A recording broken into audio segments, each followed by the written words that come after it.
Hi friend, केम छे बधाने? तो अमे वाड़िए આવ્યા છે. વાડીએ તમને બધાને ખબર હશે કે પાણી વારવાનું હોય અને હવે ઉનાળાનો તડકો પડે છે એટલે પાણીની ઘટ બહુ આવી જતી હોય તો તમે વધારે પડતા બોર ને એવું બધું કરતા તો બોર કરવા પહેલા તો આપણે પાણી જોવરાવવું પડે કે આપણા ખેતરની અંદર કઈ જગ્યાએ પાણી છે.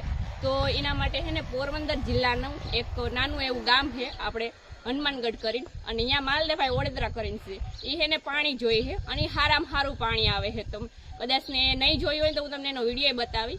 એ પાણી જોઈએ એટલે હારામાં સારું આવે ને એ પાછું પાણી નથી જોતા, એ તમને એમાં કહી દે છે કે ખારું છે, મોરું છે કે મીઠું છે કે એ પ્રમાણે તમને બધું કહી દે છે. અને એની પાસે કંઈક અલગ જાતના હરિયા છે, એની પાસે કંઈક 2-3 જાતના હરિયા પણ છે અને અહીંયાથી પાણી જોઈ છે. અને મને તો ખબર નથી પણ મેં એનો વિડીયો જોયો એટલે મને એમ લાગ્યું કે નહીં ભાઈ પાણી જોઈ છે અને સારું પાણી થાય છે. એમાં તમારે પણ પાણી જોવરાવવું હોય તો મેં નીચે નંબર આપ્યા છે, તમે કોન્ટેક્ટ કરી શકો છો. અને તે છતાંય તમને મારી વાત ઉપર વિશ્વાસ ના આવતો હોય તો તમે પહેલાં એક આ વિડીયો જોઈ લો.